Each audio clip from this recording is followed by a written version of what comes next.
Patrice. Remilia couldn't help but look at Patrice. He asked nervously. Do you see any problems? Isn't the problem obvious?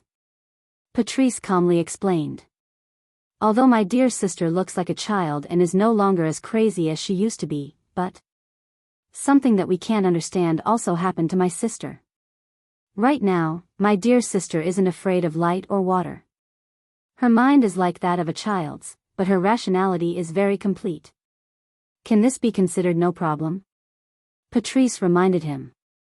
Also, don't you think that there's something wrong with my sister's constant mention of a brother? Don't you think there's a problem? How was that possible? They clearly met not too long ago, and Flanderchan had always been locked up in the basement. After a period of time, she suddenly came out, and not only did she become more normal, her weakness was also gone. Just like what Patrice said, apart from becoming normal and overcoming the weakness of being a vampire, Flanderchan also gained a big brother. All these signs point to the fact that something must have happened to Flanderchan. It was because of these things that Flanderchan was able to become normal and overcome her weaknesses. Patrice, you mean? Remilia spoke with a gloomy expression. Someone snuck into the Red Devil Hall without us noticing at all and even made contact with Fran? It's not as simple as that. Patrice nodded heavily.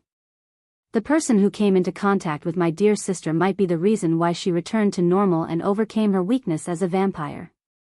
Lady Patrice, in Fantasy Village, there are people who can infiltrate Scarlet Devil Mansion without us noticing. Zhuyi frowned. But, is there someone who can help the second young mistress return to normal and overcome her weakness as a vampire? Remilia and Patrice went silent. If such a person really exists, Remilia would have gone up to them and even kneeled down to invite them back. Naturally, she wouldn't have let Flanderchan live a life of darkness for 495 years. There's no point in overthinking it. Patrice looked straight ahead at Flanderchan, who's still questioning the passers-by. Remy, I think we should ask my dear sister. That's right, young mistress. Zhuyi nodded in agreement. If the second young mistress really came into contact with someone while she was locked up in the basement, we should be able to get some information out of her. Remilia hesitated for a moment before nodding. That's true. After that, Remilia, Lai, Patrice, and Remilia trotted behind Flanderchan and grabbed her hand. Flan. Big sis, what are you doing? Flanderchan, who was about to ask more questions, turned around in dissatisfaction. Flan said she won't go back until she finds her brother.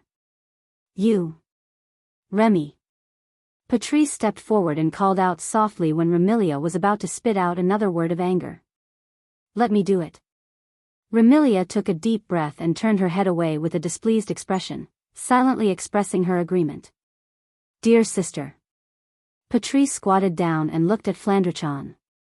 Can you tell me who this brother you're talking about is? Didn't Flan say it already?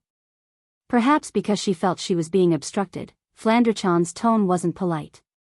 Brother is brother. Even if you put it that way, we still don't understand. Patrice said patiently. You have to tell us so we can help you find your brother, right? Flanderchan's eyes lit up and she spoke excitedly. Are you all going to help me find my brother? Seeing how happy Flanderchan was, Remilia muttered in jealousy. Is that brother more important than big sister? Dear sister, you have to tell us what's so special about that brother of yours so we can help you find him, right? Patrice pondered for a moment. For example, what does your brother look like? My brother? Flanderchan tilted her head and thought for a moment. My brother has the same eyes as Flan. Same eyes? Remilia and Zhuyi started to recall the existences with wine-red pupils in Fantasy Village. Patrice continued to ask. What else? And. Flanderchan bit on her thumbnail. My brother has the same smell as Flan. Same smell? Remilia and Zhuyi were startled. Patrice was also startled and asked doubtfully. What does that mean? Flanderchan doesn't understand. Flandrachan said with a troubled expression. But my brother said he's the same as Flan. The same? Remilia, Bay, and Patrice looked at each other in dismay. Oh, that's right. Flandrachan exclaimed as if she suddenly remembered something important.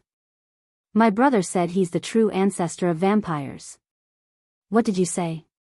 Patrice lost her voice. Xia's expression froze and Remilia cried out in agitation.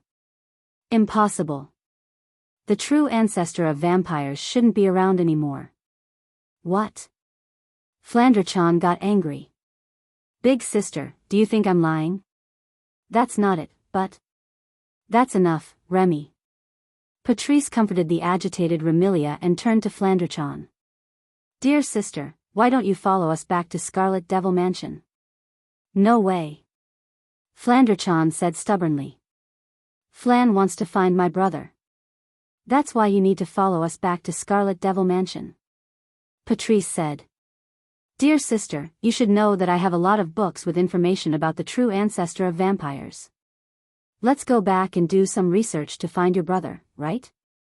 Flandrachan hesitated, unsure of what to say. Will you really help me find my brother? Patrice and Dark Knight hurriedly nodded. Only Remilia turned her head away with a gloomy expression. After a while, Flandrachan nodded unwillingly. All right then. Remilia, Patrice, and Xia let out a sigh of relief.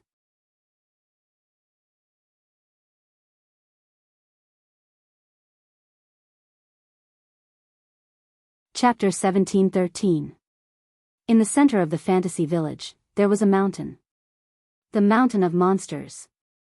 This was a mountain where many ancient monsters and deities lived. On this mountain, the monsters and gods had jointly established a cultural society that was different from other humans and monsters. Their unity was very strong. When they encountered outsiders, they would reject and drive them away. And near the foot of the Mountain of Monsters, there was a lake surrounded by thick fog all day long. The Lake of Fog. This was a mysterious lake that could easily attract fairies and monsters, especially in summer. For some reason, fog would only appear during the day. Because the Lake of Fog was surrounded by fog all year round, the vision was not very good. It was easy for people to think that the Lake of Fog was very large. In fact, although the fog made the visibility of the Lake of Fog very low, in terms of area, it would take less than an hour to circle the Lake of Fog. And the Red Devil Mansion was located at the edge of the Lake of Fog. When they arrived near the Lake of Fog, people could easily see that there was a vast manor house here. The Red Devil Mansion. A manor house that was comparable in size to a castle. As the Red Devil Hall was directly transferred from the outside world, the Red Devil Hall was located at the edge of the Lake of Fog. It was abnormally out of place with the nearby scenery. However, the Red Devil Mansion was indeed a very luxurious manor house. From the outside, people could first see a wall that was covered with green vines and branches. In the middle of the wall was an iron gate, and inside the gate was a vast courtyard. At the end of the courtyard was the mansion used for living. The manor house that was comparable to a castle was made of red stone bricks. There were not many windows on it. Perhaps it was because the owner of the Red Devil Mansion was a vampire and did not like the sunlight. There were many windowless rooms inside. On the roof of the manor house, there was also a huge clock tower. There was a huge dial on it. It looked luxurious and intimidating. It was a pity that the manor house was so big. At this moment, not only was the door not closed, the door of the manor in the courtyard also exploded with sawdust all over the ground. And there seemed to be no one in the manor. The silence was terrifying. At a certain moment, ripples suddenly appeared in the space right in front of the door of this terrifyingly silent manor house. Then, 3 figures emerged from it and landed on the ground. Wow! Ling Meng and Marissa only felt a blur before their eyes. Not only did their field of vision completely change, even the texture of the ground beneath their feet felt different from the wooden planks of the shrine. This caused the 2 of them to stumble and nearly fall to the ground. This place is... Marissa cried out in astonishment when she saw the scene before her. Red Devil Hall? You. Princess Ling Meng reacted and looked at Wu Yan in surprise. You actually have the same ability as Violet? You have a big misunderstanding. Wu Yan rolled his eyes. Although Amethyst's gap can achieve the same effect, it's an ability, while mine is pure magic. Magic? It's magic. Wu Yan casually replied. Space magic, the magic that can directly transfer from one space to another. That's it. That's really convenient. Princess Ling Meng exclaimed. It takes at least 10 to 20 minutes to fly from Boli Shrine to Red Devil Hall. You arrived in the blink of an eye. If I could do it too, it wouldn't be so troublesome to go out, using space magic just to make it convenient to go out. Can you be any lazier? That's true. On the other side, Marissa agreed. If I could do it, I wouldn't have been caught borrowing books from Patrice, using a space manipulation magic just to avoid being caught while borrowing books. Can you be any more talented?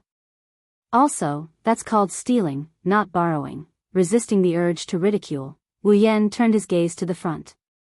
Looking at the entrance of Red Devil Hall and the manor house in the courtyard, his face sank. Am I too late? How did Red Devil Hall become like this? Marissa seemed to have noticed something amiss as well. Where's that sleepy door? Where are the people inside? Why do they seem to have disappeared? Ling Meng also saw the wide-open iron gate and the wooden splinters scattered all over the courtyard. The lazy look on her face disappeared in an instant. She turned around and looked at Wu Yan with a serious expression. You know something, right? This was a reasonable guess.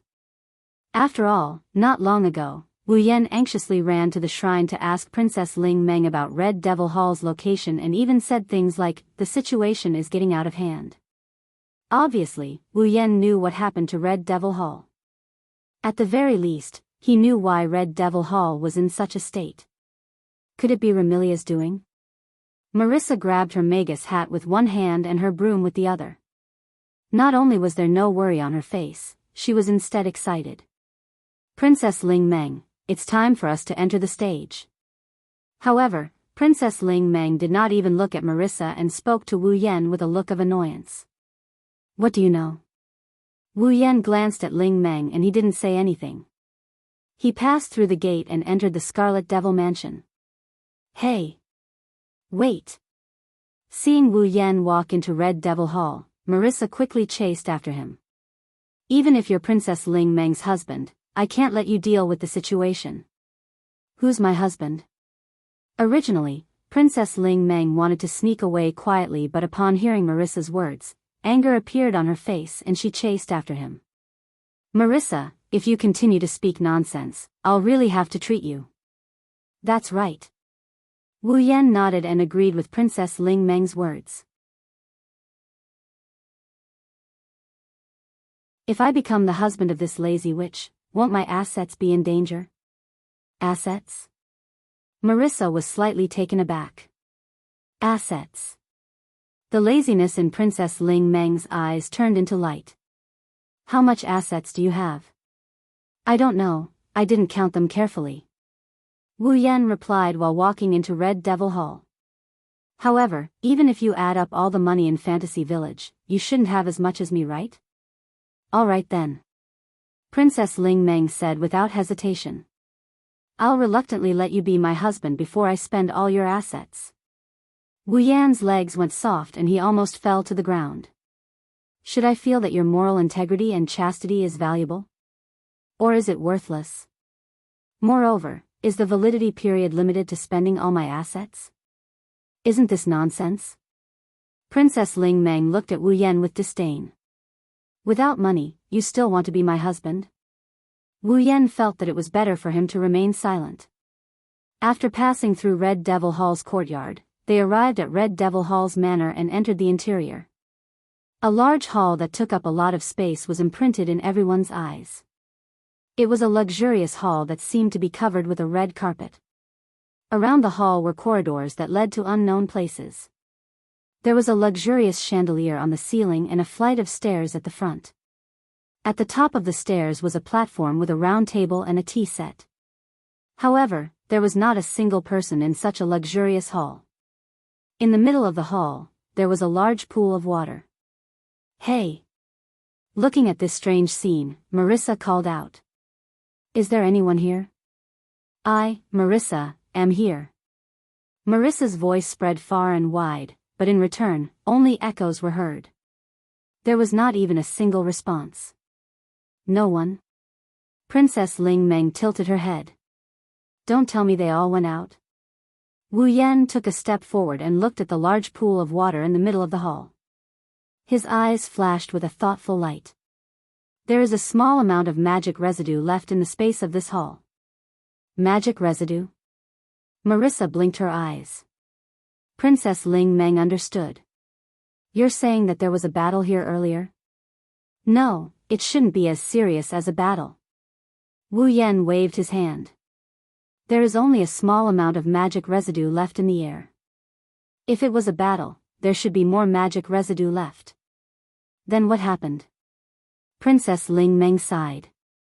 "Really, why do I have so much trouble the moment you come?" "I'm sorry to trouble you." Wu Yan unhappily replied to Princess Ling Meng. All of a sudden, a voice filled with surprise and joy rang out from the entrance. "Brother."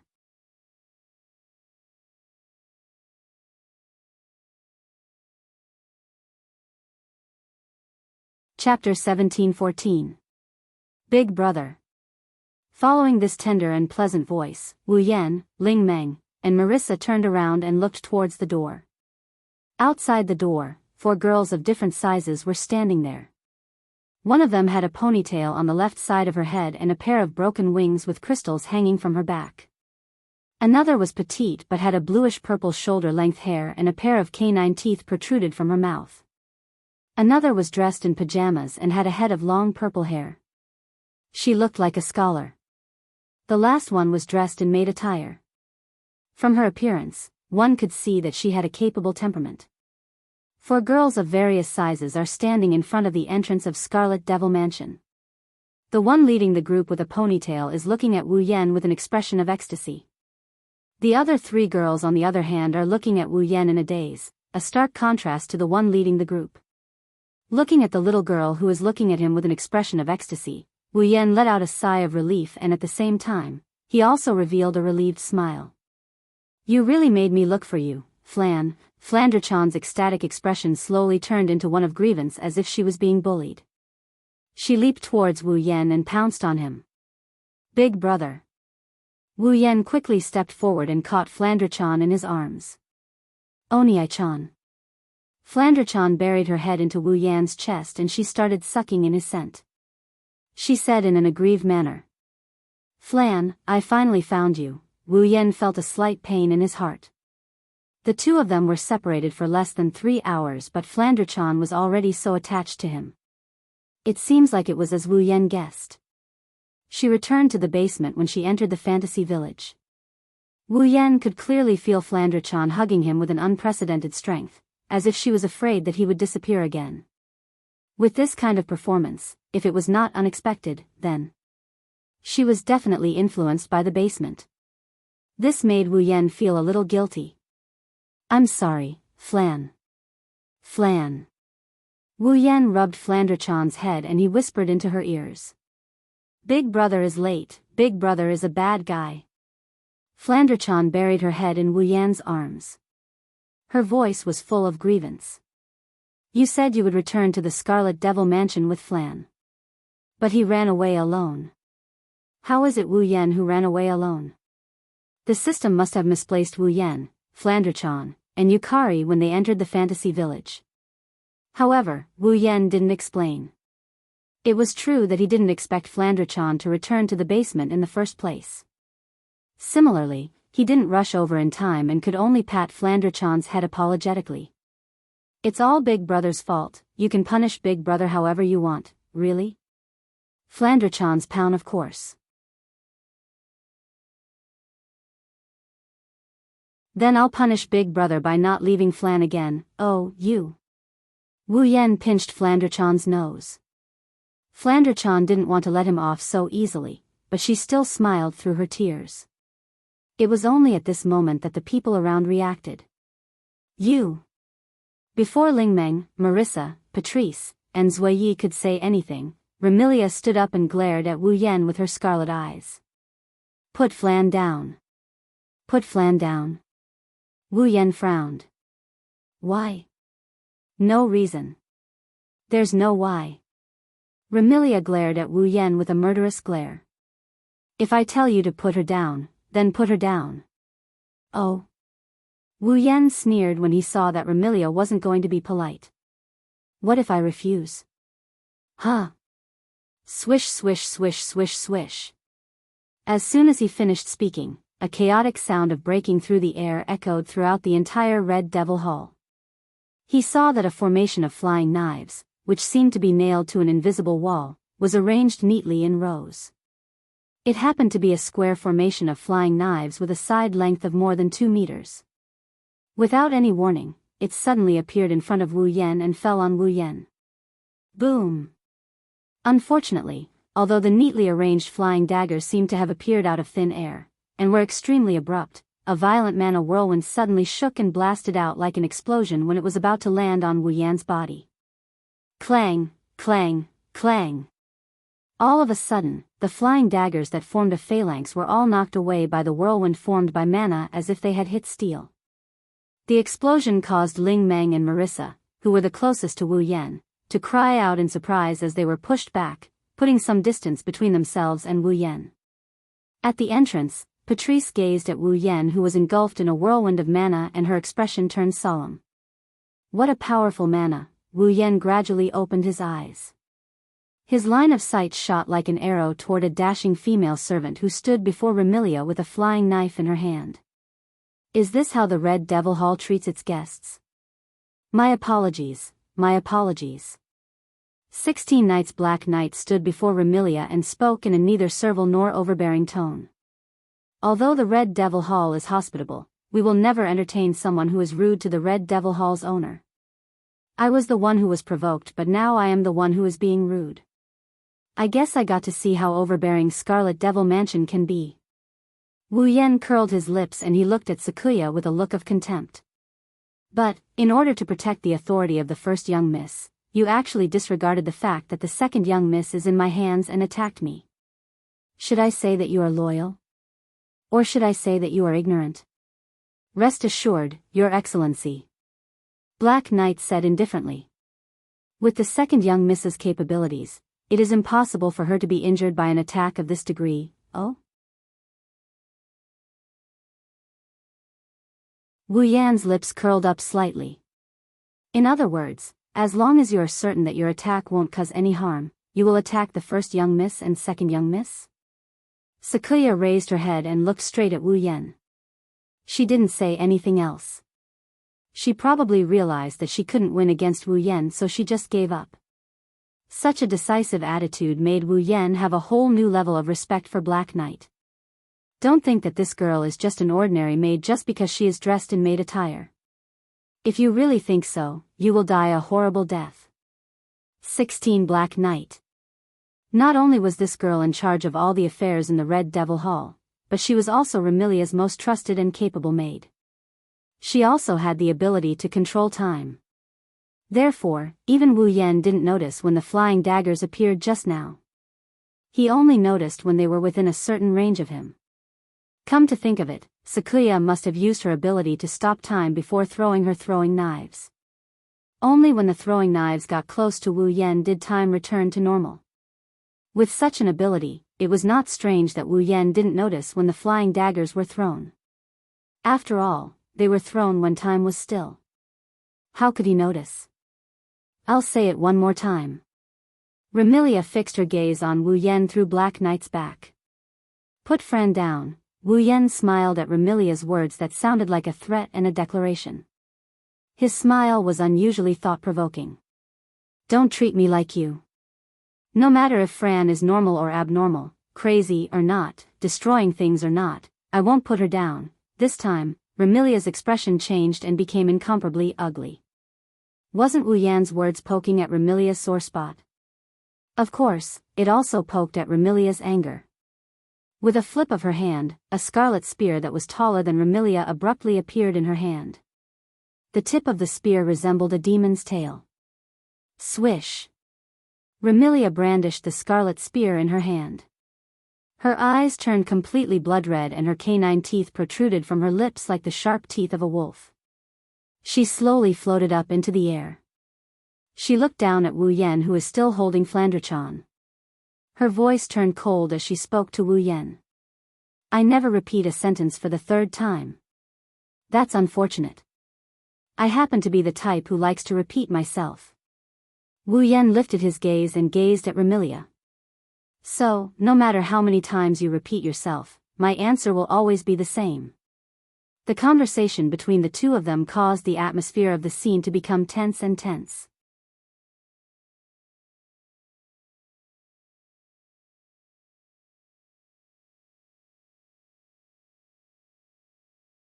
Chapter 17:15. Floating in the air, Remilia looked down at the person who was hugging Fran tightly. She appeared cold, but she was furious and envious. As Fran's sister, Remilia had hugged Fran before, but Fran had never shown her attachment like she did to that man. It wasn't that Remilia didn't want Fran to be attached to her, but with Fran's unstable mental state, she would only want to find someone to play with. Why would she find someone to rely on? Therefore, Remilia had never been relied on or attached to by Fran.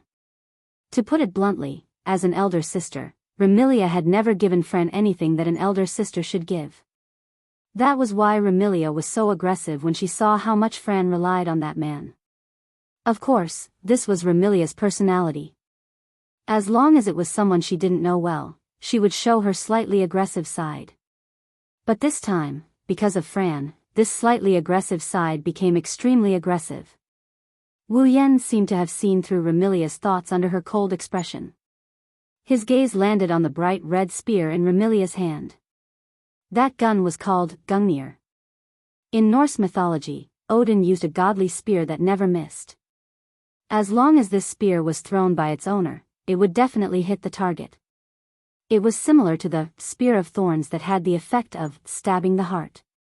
Unfortunately, the bright red spear in Remilia's hand wasn't the real Gungnir, and Remilia didn't actually possess the Gungnir. The Gungnir in Remilia's hand was just a skill derived from her ability.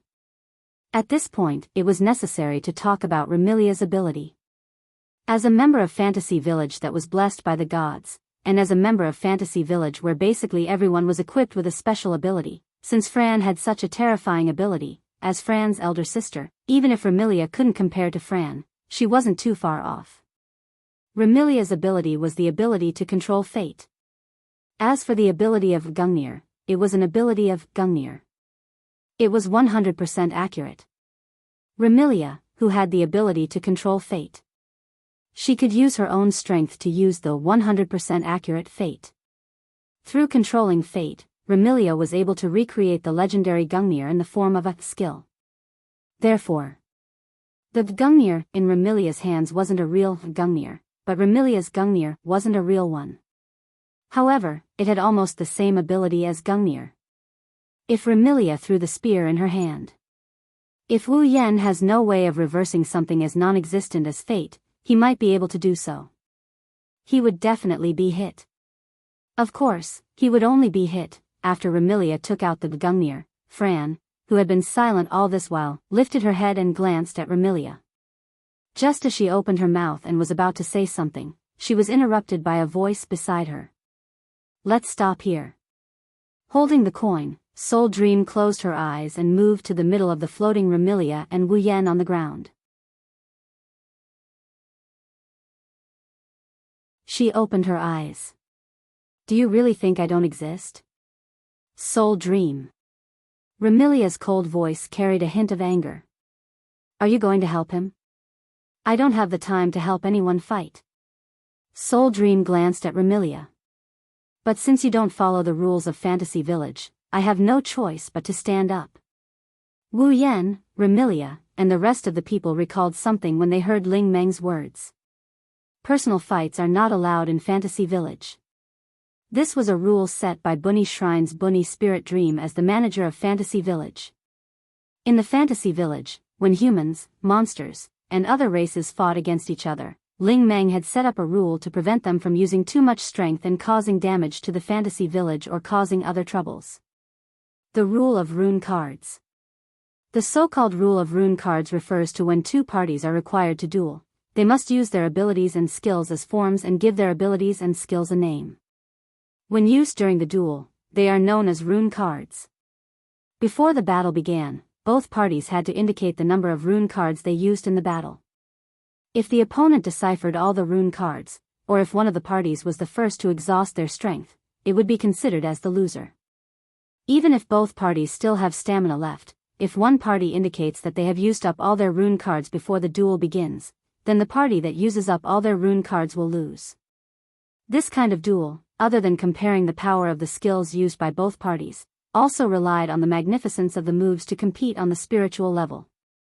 Rather than calling it a duel, it would be better to call it a game. However, this kind of game was recognized by all existences in Fantasy Village. This was because in Fantasy Village, the Bunny Shrines Bunny Shrines Bunny Shrines Bunny Shrines Bunny Shrine was absolutely invincible. If they were to fight head-on, even if Soul Dream couldn't win against Violet, Violet's Bunny Shrine's Bunny Shrine wouldn't be able to do anything to Soul Dream. However, if the rules of rune cards were used to determine victory and defeat, the invincible Bunny Shrine's Bunny Shrine would be defeated. Because of this, the rules of rune cards were recognized by all existences in Fantasy Village and no one could go against them. However, from just now, whether it was Black Knight's surprise attack, Wu Yan's counterattack, or Remilia's plan to use the Gungnir, none of them followed the rules of rune cards to duel. Thus, as the one who made the rules of rune cards, it was natural for Soul Dream to stand out at this time. It was so natural that the aggressive Remilia withered. Soul Dream. Remilia looked at Soul Dream unwillingly. Can't you make an exception for once? If you're just messing around, I don't have the time to care about you. However, looking at you, it's impossible for you to not get serious. Soul Dream pouted impatiently. Unless you can guarantee that your messing around won't affect the surroundings and won't cause any destruction. In that case, I can't be bothered. Instantly, Remilia's aura dissipated as if it had been dealt a blow. Won't affect the surroundings? Won't cause any destruction? It wasn't that Remilia couldn't do it. However, would an attack that wouldn't cause any destruction be able to achieve the goal of teaching that man a lesson? Obviously, that was impossible. It would be better for them to duel using rune cards. I'll say this first. From start to finish, I didn't intend to cause any destruction to the surroundings. Wu Yan spoke indifferently. You're the one who provoked him. Remilia looked at Wu Yan with a murderous look. You despicable bastard. Ling Meng grabbed Wu Yan's collar and for the first time, she screamed at the top of her lungs. You've already caused me a lot of trouble today. Don't cause me any more trouble, all right? I know. Wu Yan hurriedly spoke. I just want to say a few words to that lowly vampire. Is that all right? Lowly vampire? Remilia's eyebrows twitched. Her murderous aura filled the air once more. Kill. I'll definitely kill you. You want to fight? I won't accompany you today. Wu Yan sneered. His words caused Remilia to lose her composure. Today, Fran will be by my side. What did you say? Remilia cried out. I said, I'll take care of Fran today. Wu Yan snapped. If you want to see Fran, then come to the shrine. Hey. Why is it a shrine? Wu Yan grabbed Ling Meng before she could finish her sentence. Well then, goodbye. Leaving those words behind, Wu Yan and Ling Meng melted into the space and disappeared. Hey. Black White, who had been gloating on the side, suddenly flipped out. Don't forget about me. Black White picked up her broom and flew out of the Scarlet Devil Mansion's window without looking back. Foo. Fran was taken away. Remilia stared blankly at the direction Wu Yan, Fran, and Soul Dream disappeared. She lowered her head and her delicate body trembled violently. Eldest young miss. Seeing this scene, the nearby Zui cautiously asked. Why don't I go and bring the second young mistress back? Bring back that bastard's head as well. Remilia didn't care about her image and screamed. I want to suck his blood dry. Calm down, Remy. Patrice shook her head. Little sister said that person is a primogenitor. Did you forget? How can that despicable fellow be the noble true ancestor of the vampires? Remilia glared at Patrice before speaking with a gloomy expression. No, now isn't the time to think about that. What's important is to bring Fran back. Let's go. We're going to the shrine. Yes.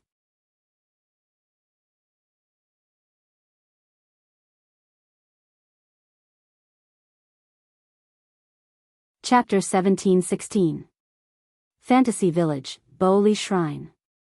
Because they had left in a hurry, and because they had used space teleportation, the gate of the shrine that Marissa had pushed open was still open, as if someone had come in to steal something. Don't think that there aren't any thieves in Fantasy Village. A certain rat who is black and white but isn't perverted, and whether or not he has lesbian tendencies is still unknown, is this so-called thief. It was a pity that the Bori shrine didn't even have incense money. The owner of the shrine was still a living treasure who was on the verge of despair because of an empty money box. Even if there were thieves in the Fantasy Village, no thief would choose to come here. Except for Marissa. Whoosh! Gusts of cold wind blew from the bottom of the stairs at the front of Bowli Shrine. It whistled across the empty space in front of the shrine and rolled into the shrine. Buzz! Not long after, there was a violent tremor in the air within the shrine. A spatial ripple appeared like a mirage, and then a man and two women emerged from the spatial ripple. Among them, the slightly older girl fell on her buttocks, causing her to cry out in pain. You are a family friend, sitting on the ground. Soul Dream rubbed her small buttocks and glared at Wu Yan. Her lungs were about to explode from anger. You broke my money box and caused me to burn my tongue. You drenched me all over and even caused me to be misunderstood by Marissa. You brought me to the Red Devil Mansion without my consent and made me clean up your mess. Now, you casually brought me back and threw me on the ground. You're deliberately looking for trouble, aren't you? You. This is a big misunderstanding. Wu Yan raised his eyebrows at Soul Dream while hugging Fran. Breaking your cash box was purely an accident. I only drenched you because you scalded your tongue, but you were misunderstood by Marissa to have fallen down on your own. I brought you to Scarlet Devil Mansion because I expected Remilia to flip out. Now that I brought you back, I didn't mean to throw you on the ground. You're still denying it? Princess Ling Meng really wanted to use her imperial coins to beat this jinx to death. But after a while, she was stunned. You said that you knew Remilia would flip out. Is that why you brought me there? Well, I guess you can say that. He hugged Fran tightly. Wu Yan sat down and sighed helplessly as he helped Fran tidy up her messy hair. That Remilia is a complete siscon. With that lowly vampire's temper, it's only a matter of time before she explodes because of me visiting her and acting so intimately with Fran. Siscon? Fran, who was in Wu Yan's embrace, asked innocently. What's a siscon? Siscon is a creature that commands respect and fear at the same time. Wu Yan pinched Fran's nose. Those who really like their younger sisters are siscons. He likes his sister very, very much. Elder sister? Does my sister like Fran a lot? Fran bit her thumb and said angrily. Then she's definitely not a siscon. Oh? Wu Yan asked in amusement. Why? Because my sister doesn't really like Fran a lot. Fran said unhappily.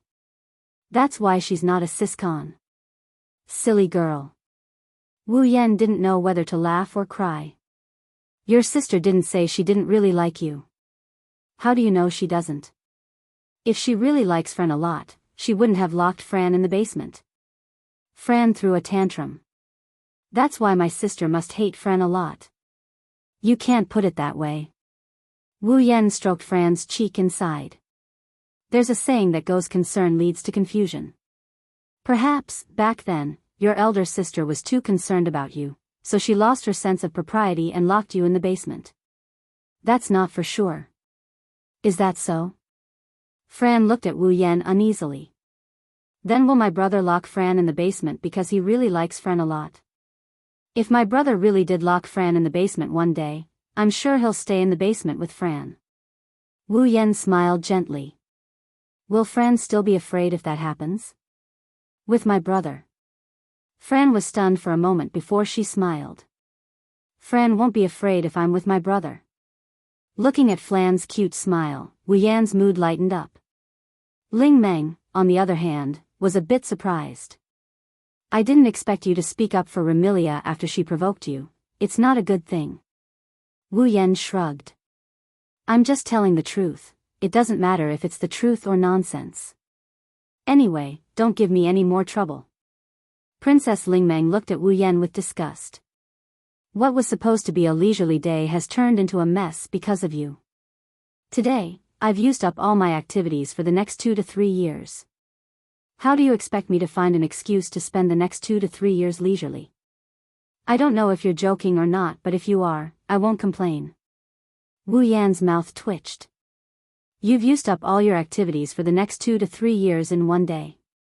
You've been very inactive for the past 2 to 3 years.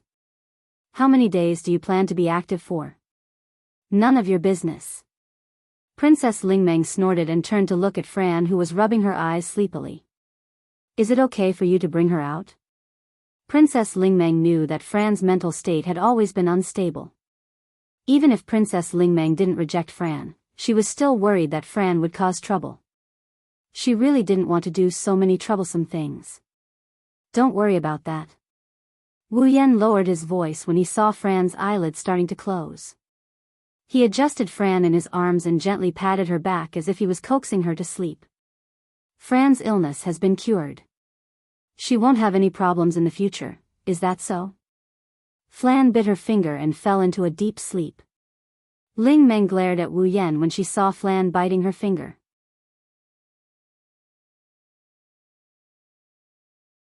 Then why did you bring her to the shrine and have Remilia come here to take her away? What's going on? Can't help it. This girl isn't in a state where she can be ignored. Wu Yan smiled bitterly. I'll let her stay by my side for now. I'll bring her back to the Scarlet Devil Mansion when she's emotionally stable. I have some things I need to tell Remilia. Seriously, this is your first day in Fantasy Village. Why do you always cause trouble? Princess Lingmeng looked at Wu Yan as if he was a troublemaker.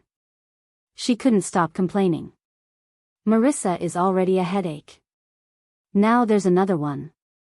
Mama, don't make it sound so bad. Wu Yan chuckled.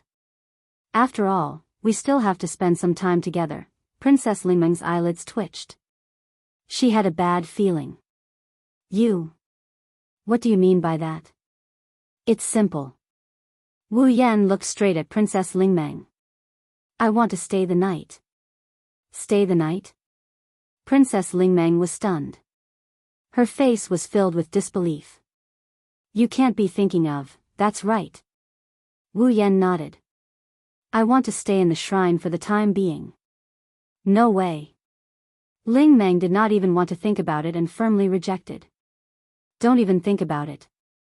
Hey, aren't you a witch? Wu Yan was speechless. It's fine if you don't care about an outsider who doesn't have a place to stay. But it shouldn't be hard for you to give her a place to sleep, right? I don't want to let a super troublemaker stay in the shrine. I won't be able to live a peaceful life if that happens. Princess Lingmeng made a decision. No matter what, there's no room for discussion. Oh. Wu Yan chuckled, it's an eerie laugh. Don't speak so soon. Wu Yan took out a pouch and threw it on the table. Clang. Following this sound, the bag slammed heavily onto the table in front of Ling Meng. The opening of the bag opened up, exposing the contents of the bag to the air. In the next moment, Ling Meng's vision was filled with golden light, causing her incorruptible expression to freeze on her face. There was no other reason. This was because the bag was filled to the brim with gold coins. You're tuning into the Carefree Valley YouTube channel. Don't forget to subscribe and join us on this journey to catch the most captivating stories.